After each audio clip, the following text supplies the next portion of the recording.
Pozdravljeni v novem Q&A-ju. Danes bom obravnaval področje okrevanja po možganski kapi in kje tukaj lahko AIQ pomaga tistemu, ki trpi za posledicami možganske kapi. Osnovna logika, iz katere AIQ izhaja, je, da možganska kap nastane takrat, ko telo enostavno več ne more prenesti načina življenja, načina vedenja, načina delovanja, takšen kot je, in poseže po dramatičnem ukrepu, se pravi, da dejansko pride do izgube, popolne izgube nadzora nad določenim delom telesa, lahko tudi nad celo stranjo, kar kaže na to, da so stvari kronično narobe že dolg časa, lahko celo življenje. In seveda v takem primeru je potrebno dogodek možgansko kap vzeti zelo resno, kot konkretno ne več kot opozorilo, ampak kot posledico kroničnih težav oziroma kronične nezmožnosti čutiti telo, sprejeti telo takšno, kot je, z vsemi omejitvami in močmi, ki jih ima, ter se zavedati, da ni vse mogočno, ker ego ali pa tudi samo pričakovanje okolice do posameznika, ki v tej okolici živi, je pogosto postane tako brezčutno, da izgubi občutek, da ima vsako telo svoje omejitve, svoj maksimum, in seveda, če se to izključi, potem lahko taka oseba zaradi potrebe po izpolnjevanju pričakovanj tako svojih kot okolice pretirava do te mere, da pride do zasilnega izklopa določenega dela živčnega sistema, ki pa seveda potem za posledico pusti, da pride tudi do izklopa določenega dela mišičnega sistema in do možganske kapi kot take. Seveda, osnovna stvar, ko se zgodi tak dogodek, je, da je to klic po spremembi, po močni spremembi dojemanja sebe, svoje vloge, svojega vpliva, svojega delovanja. In seveda tukaj AIQ potem pride zelo uporabno zraven v sklopu rehabilitacije, klasične rehabilitacije, ki pa je seveda na noben način ne nadomešča, ampak je samo dopolnjuje. Predvsem zaradi tega, ker v bistvu AIQ sam po sebi zahteva in omogoča spremembo odnosa do sebe, in oseba z možgansko kapjo, oziroma ki trpi posledice možganske kapi, evidentno potrebuje spremeniti odnos do samega sebe. Seveda posledično pa bolj, ko spremeni odnos do sebe, bolj spremeni tudi odnos in razumevanje do okolice,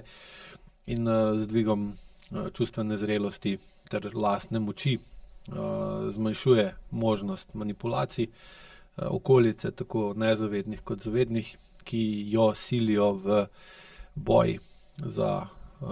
vrnitev v prejšnje stanje in seveda potem tudi, kar je zelo običajno, vrnitev v prejšnje stanje oziroma v prejšnjo vlogo, kar pa jasno potem samo še povečuje verjetnost, da bo telo na tak ali pa drugačen način odpovedal, lahko celo dokončno. AIQ oziroma uporaba AIQ-ja v postopku rehabilitacije omogoča oblikovanje novih nevronskih povezav oziroma spodbuja nevroplastičnost možganov. In ravno nevroplastičnost možganov je pa tisti proces, pa tudi sinteza novih nevronov, je pa tisti proces, ki omogoča delno odpraviti posledice možganske kapi oziroma določen drug del možganov spremeniti v strukturi in potem v funkciji, da nadomesti tistega, ki je bil zaradi možganske kapi uničen oziroma dan v entropijo, in z zavestnimi, počasnimi in občutenimi gibanji, ki so sestavni del AIQ-ja, spodbujamo preostale nepoškodovane strukture v možganih, da prevzamejo te izgubljene funkcije. Seveda je proces dosti počasen, tudi more biti, predvsem zaradi tega, ker možganska kap običajno nastane zaradi tega, ker je oseba bila prehitra, preveč odtujena od sebe, kjer ni dopuščala zaznavanja, kako se v resnici počuti, ali to, kar dela zaradi takšnih ali drugačnih razlogov, lahko seveda tudi zelo upravičenih in nujnih, zmore, ker pač, ko telo pride do določene točke, se zgodijo sekvence dogodkov, na katere ne moremo več vplivati, in tudi če nam ne ustrezajo, to ne pomeni, da do njih ne bo prišlo. En od ključnih vplivov AEQ-ja po možganski kapi je tudi to, da se z uporabo AEQ-ja zmanjšuje kronična mišična napetost, ki pa je seveda zaradi same narave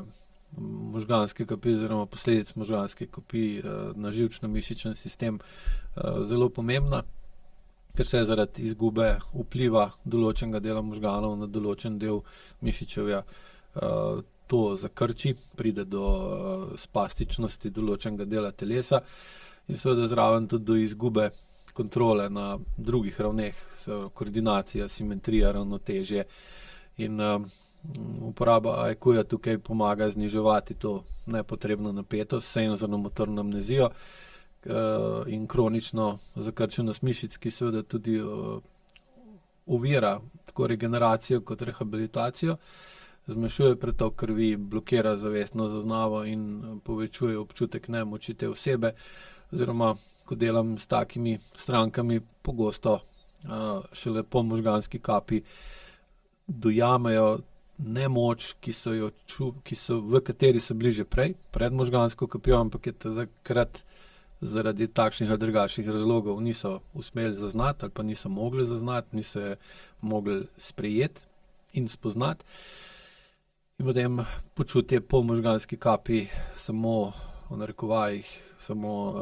pokaže dejansko stanje pred možgansko kapjo. In dvig čustvene zrelosti, ki je sestavni del učenja AEQ-ja, pa omogoči osebi, da postopoma prevzame moč nad sabo, ampak to moč, ki jo prevzame nad sabo z AEQ-jem, ni takšna, da bo ego spet pokoril telo in bo bil nadmočen nad telesom, se pravi, da bo bil nadmočen nad materialnim, nad fizičnim, ampak da se skozi celostno spremembo in celosten dvig čustvene zrelosti postopoma oseba dvigne v svoji moči, ki pa izvira iz povezane in sodelujoče uporabe telesa, podzavesti in zavesti. Ponavljanje gibov, ki je v bistvu sestavni del klasične rehabilitacije, ima seveda svoj pomen, da poveča vpliv telesa na nevronske povezave v možganih. Hkrati pa recimo pri AEQ-ju izboljšamo funkcijo telesa s tem, da se na novo ali pa drugače postavi odnos med zavestjo pa med gibanjem telesa, in seveda tukaj dobimo kvalitativno, ne kvantitativno izboljšanje, ki povečuje usklajenost, nadzor, razumevanje gibanja in omogoči dolgoročno bolj trajne spremembe v večji samostojnosti osebe. Pogosto, imel sem več takih primerov, je do možganske kapi prišlo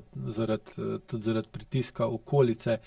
da more skrbeti za osebo, ki jo je prizadela možganska kap, da ta oseba ostane odvisna od okolja, ker pogosto imate v okolju osebe, ki so kronični reševalci, se pravi, imajo močno podzavestno potrebo, da skrbijo za druge, in se je večkrat že zgodilo skozi raziskovanje odnosov, kakšni so bili pred možgansko kapjo, da se je jasno pokazal vzorec, da je oseba hotela izstopiti iz vloge kroničnega oskrbovanca ali pa lahko rečemo tudi kronične žrtve, po drugi strani pa tako njena podzavest kot podzavest okolja, ki je bilo navajeno lahko že več generacij v ta odnos kroničen reševalec, kronični oskrbovanec ali pa žrtev, da enostavno sistem ni prenesel osamosvojitve, ampak je potem osebo potisnil v novo odvisnost skozi možgansko kap, ki seveda osebo, ki utrpi posledice možganske kapi, postavi v nemoč, delno ali pa bolj ali manj močno nemoč, in seveda pride do tega, da more še naprej biti oskrbovana in reševana. In tak odnos, ki je dosti pogost bil najbolj v odnosu med možem pa ženo, je seveda ta potreba, da recimo sploh pri ženi, da ko več ne skrbi za otroka, ker se je otrok osamosvojil, se pogosto zgodi, da potem pride do možganske kapi pri možu, v kateri potem ona prevzame skrb za njega kot nadomestilo za opustitev skrbi za samega otroka, ki se je pač postavil na svoje noge in odšel stran od nje. Imel sem pa že tudi primere, ko je bilo obratno, ko je mož ni mogel ne skrbeti za ženo, oziroma tukaj govorimo pa že o patološki skrbi za drugega, ki vodi v odvisnost in zahteva, da tisti, za katerega skrbimo, more biti nemočen, tako ali drugače, da je potem tudi pri ženski prišlo do tega. Imel sem pa že tudi primere, ko je dejansko prišlo do možganske kapi zaradi maščevanja, oziroma vsi primere, ko je recimo ženska dolga leta pretirano in popolnoma skrbela za moža, mož ni pokazal spoštovanja, razumevanja in hvaležnosti za to skrb, oziroma je to skrb zlorabljal za lastne interese. Potem pa v določeni točki je prišlo do možganske kapi pri ženi, ki je potem postala v bistvu opravilno nesposobna, in je potem moral mož skrbeti za njo, tako kot je prej ona za njega. In to lahko pa pogledamo tudi mogoče iz vidika maščevanja, ki se je potem pogosto tudi potrdil, ko je žena bila bolje, da je prišlo do takih zaključkov oziroma do takih spoznanj na obeh straneh. Toliko bi zaenkrat povedal o možganski kapi. Definitivno je to proces, ki gre počasi, zaradi tega, ker se nevronske povezave in živčno-mišični sistem ne more spreminjati na hitro, sploh če je ta sprememba v nasprotju z interesi podzavesti, kar pa pri možganski kapi definitivno je. Pomembno je tudi, da uporabniki AIQ-ja ločite, da AIQ učitelj ni terapevt, ampak vodi svojo stranko skozi proces ponovnega povezovanja z lastnim telesom, ker sploh po kapi oseba pogosto izgubi orientacijo tako v prostoru, času in telesu. Ampak kot že prej povedano, je to samo bolj jasna manifestacija izgube orientacije v prostoru, času in telesu, ki je nastal že pred možgansko kapjo. In AIQ učitelj tukaj postane zunanji stabilizator, ki skozi vaje, pogovor in čustveno razumevanje pomaga posamezniku, da vzpostavi notranji red in občutek varnosti, ter v bistvu potem lahko bolj jasno in bolj čisto uporablja tako svoje možgane kot svoje telo za boljši jutri. Hvala lepa in lep pozdrav.